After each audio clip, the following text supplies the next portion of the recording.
Hello everyone, welcome back to the show today. You may notice behind me today a different background. That's because my husband and I just recently moved to a new country. We are currently in Budapest, Hungary. If you want to see more information about traveling to Budapest and what's the things to see and do here, you can follow me on Traveling Lens Photography, where I share lots of information about traveling. And especially now that I'm here in Budapest, you will see a lot of information about that on social media pages.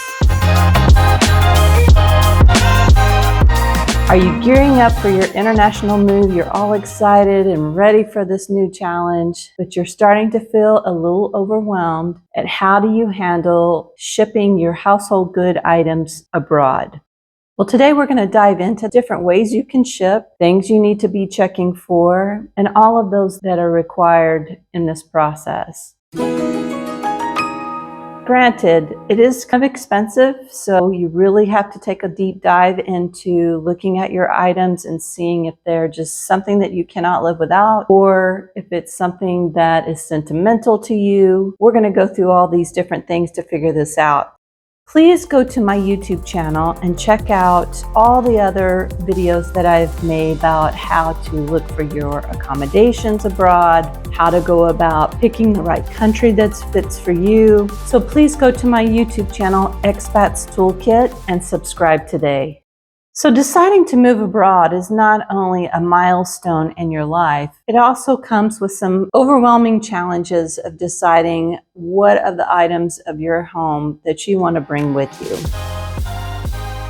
Some of these items are very personal to you. What are those items that I should tackle in bringing abroad or give to family members? What should I do with all these items? We in America like our stuff, and so we tend to have a lot of things in our home. What I call fillers. They fill space, but they're really not things that we actually have to have. You might be surprised to find out that it's often financially wiser to buy certain items in your host country versus packing and paying for shipment to move them abroad. For example, this can be furniture, clothes items. There's just many different things that I would say are not worth the cost to ship, and therefore we want to take a look at what is their value and do I really need to use my shipping space to bring that item. Before packing up electronics, you want to check their voltage. For example, a curling iron. The voltage on that curling iron may short out, so it's just better to buy that when you arrive in your host country. This will be the time you'll assert what is important to you and what is not. And sometimes you may have to go through this process multiple times. Yes, I think it's important. And that's when you really have to kind of question yourself is why is it important? Value does it have? Next, I want to talk to you about is the different ways of shipping. There are three basic ways that you can pick to ship abroad. One is you can do air freight, which is very costly, but it is efficient. It will get to you on time, but again, it's very, very expensive. Another thing you can think about in air freight is when we decided to move abroad, we condensed our items enough so that we could actually pack these items into shipping containers that were small, almost the size of a suitcase, but maybe a little bit bigger. And we paid the freight of that traveling with us as we moved abroad. So that's something that you can do as well. And I highly recommend that route just because it's with you. It's with you when you get off the plane. The most common way to ship a large amount of household items is through ocean freight. It's a little cheaper. I would say one of the fallbacks on this is time. It may say it's supposed to arrive 1 month. It may take 2 or 3 months to get there because you've got weather involved, you've got customs you have to deal with. There's a lot of factors that go into that. If you plan on taking all your household items, ocean freight is the cheapest way to go. The last one is road transportation. I'm only suggesting this one if you're living in one country, like I was living in Turkey and moved to Budapest. Is it cheap? No. The cost of shipping those items versus buying the new items in the host country is better. Just something to add to the list of options.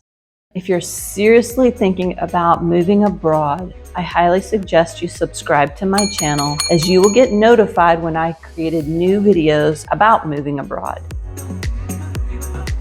Here are some tips to help you navigate the shipping process and manage logistics effectively.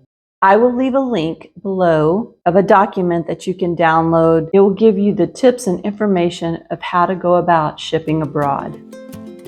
First things first, you'll want to do your homework, and you need to research different shipping companies, and you'll want to look at ones that obviously are very familiar with your host country. Another place I would also dive in, talking to people that are living as expats in that country and can give you some tips of maybe who they used, good or bad. It's always wise to get that information from them. Then you'll want to create an inventory list. And I'm serious about this piece of it because about how many people say, oh, I packed this in a certain box and I don't remember the box. Getting very organized and detailed in your inventory and labeling of your things is so important in this process. You might want to try a basic number system, like number 1 means bedroom number 1, number 1A is items from that bedroom, and so on. This is going to help you figure out where this stuff is coming from and where it needs to go. You also want to color code things. Electronics is yellow, fragile things are orange. You just figure out what your coloring code system needs to be. There's many blogs about this. But set that up on your boxes as well as on your inventory list. Keep an Excel spreadsheet. In box number 1, these items are in it, and so on. Not only is this going to help you with customs, but it also is going to help you with your insurance. Spend the time, be very diligent in organizing and taking a good inventory list. You also need to create, next to the name of the item, you'll need to give it a value, because that's what the insurance agent is going to ask you, or the customs may also ask you the same thing. Whether you're going to hire a professional company to do all the packing for you, or you're going to pack it yourself, you need to be very diligent in how you go about it. Don't leave wasted space where there shouldn't be any. Make sure everything in the box is very packed and sturdy and that it's not going to move around in that box. They're going to be handled multiple times, and you want the boxes to be sturdy. This is where your investment comes in. Pack fragile things separately. That way the whole entire box can be labeled as a fragile box. This will also make the people handling these boxes aware that this box needs to stay on top. Soft goods or bedding need to be all vacuum packed into waterproof bags. This will help from molding and damages to those items. Try to keep all the boxes the same size. That will make the packing more efficient in the moving process. If there is a gap between your arrival to the host country and your move-in to your resident, you need to communicate with your shipping company where you're going to store those items so that those items can be delivered to that storage unit. You'll need to do some research into your host country for that. That's an arrangement that you need to make prior to your shipment of items.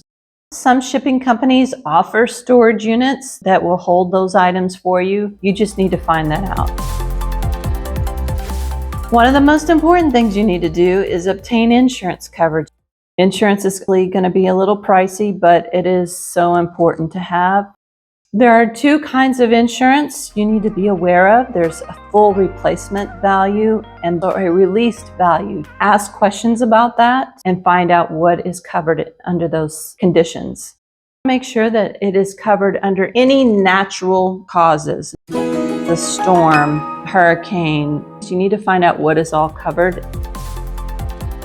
Always keep important documents with you at all times. Don't pack anything away. If you need something, you know when you arrive there within a month or 3 months, you better have it on you, because it's no telling when your stuff will show up. So don't pack anything that's very important to you. Keep all your receipts, all your documents of the inventory and insurance with you at all times. I would suggest that you choose a shipping company that allows you to track your items. They may have an app or a website you can go to find out where in the process is your items. Once your items have arrived in your host country, you've coordinated with the shipping company or whoever is going to be delivering those items to your home, that they can get to your home, that it's accessible, because like in Europe, they have skinny roads. It's not easy for a big truck to get up to that particular spot. If you've hired a professional company, inquire about them unpacking your items for you. This may be a little extra in money, but it may be well worth it. When you inquire about them unpacking your items, you also need to find out if there's special tools, moving equipment, anything of that nature that they need in order to make that happen. This may be something that you have to arrange. If you don't have a fixed address yet, you definitely need to let the shipping company know where they need to put those items once it arrives. Familiarize yourself with the local regulations. Some countries like Australia and New Zealand have very strict environmental regulations. So for example, you have a piece of furniture you're shipping and it's made from wood. Certain treated wood items are not accepted into those countries. If you're bringing a pet, obviously quarantine might be something that you have to do. If you are planning to ship a vehicle, just be aware that a lot of European countries really have emission regulations that are much different than the United States to allow it into the country. You just need to find out all those details. Even though this item might be considered a household item by the shipping company, in that particular country, it is considered something else, and therefore you're going to pay additional taxes on those items. And this is common with electronics, so you might want to check that out. Stay in communication with your custom agent. And this will help in the process of any issues with entering certain things into the country. Where do you pay taxes or duties on certain items? So stay very close connection with this person. You'll want to address promptly any issues and get those resolved as soon as possible.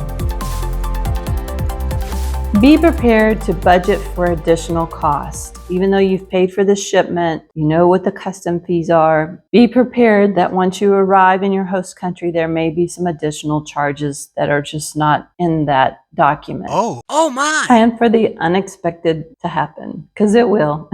I've heard from other people that have shipped items abroad to be prepared for delays. And this is just a common factor when you're dealing with such a huge move like this.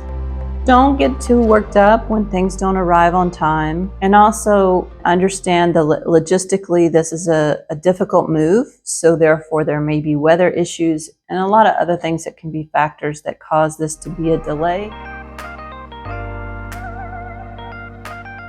Communicate with other expats. Talk to them about their experiences, what they wish they would have put in the box, what they wish they wouldn't have brought over. You can find them on social media. Internations is another big group. Find the details from them as to what they recommend or have had experience with. What was it worth? Why did you not bring this? Or whatever the questions may be, and ask them. They're great ways of getting good information. By carefully planning and considering these tips, you can manage the logistics of shipping your belongings to your new home. If you find this video helpful, please give me a thumbs up and subscribe to Expats Toolkit. I know I've went through this pretty quickly today, but I want you to be aware of some really important things when it comes to shipping, and ask a lot of questions. Try to move minimally, and this will save you a lot of headache later on. Thanks for joining me today. Until next time, happy exploring.